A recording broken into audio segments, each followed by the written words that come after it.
বসন্ত উৎসবকে কেন্দ্র করে হাজারেরও অধিক শিল্পীদের উপস্থিতিতে ধর্মনগরের কালীদিঘির পারে আম্রকুঞ্জের পাদদেশে অনুষ্ঠিত হল দোল উৎসব উদযাপন 2025 শীর্ষক একটি অনুষ্ঠান।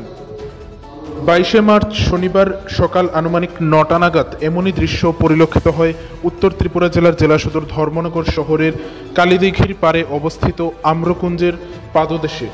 উল্লেখ্য, তথ্য সংস্কৃতি দপ্তর, ধর্মনগর পুর পরিষদ, বিদ্যালয় শিক্ষা দপ্তর ও উৎসব উদযাপন কমিটি উত্তর ত্রিপুরা জেলার উদ্যোগে এই দোল উৎসব উদযাপন 2025 শীর্ষক এক অনুষ্ঠান অনুষ্ঠিত হয়, যেখানে উক্ত অনুষ্ঠানে প্রদীপ প্রজ্বলনের মাধ্যমে অনুষ্ঠানের শুভ উদ্বোধন করেন ধর্মনগর পুর পরিষদের চেয়ারপারসন মিতালি রানী দাস সেন, মহকুমা শাসক সজল দেবনাথ।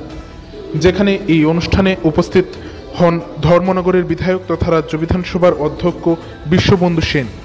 এই অনুষ্ঠানে ধর্মনগর মহকুমার অন্তর্গত বিভিন্ন সাংস্কৃতিক প্রতিষ্ঠানের শিল্পীরা তাদের বিভিন্ন অনুষ্ঠান পরিবেশন করে। এই অনুষ্ঠানে ব্যাপক সংখ্যক শিল্পী ও জনগণের উপস্থিতি পরিলক্ষিত হয়।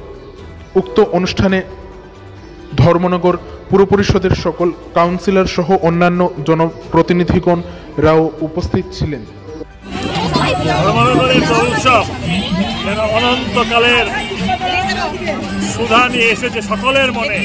আবার বৃদ্ধ বনিতা ধর্মনগরে আজকের দোল উৎসবে আনন্দে মেতে উঠেছে। একদিক দিয়ে রবীন্দ্রসঙ্গীত চলছে, যাওয়ার বেলা রাঙিয়ে দিয়ে যাও রে মোড়ে, সকালবেলা হলো খোলদার খোল।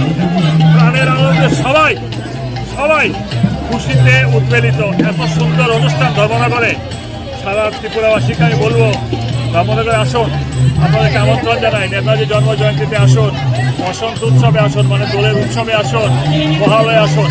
সবাই দোলের উৎসবে সবাইকে ভালোবাসা, শ্রদ্ধা, শুভেচ্ছা এবং সবাই যেন ভালো থাকে ঈশ্বরের কাছে প্রার্থনা কামনা।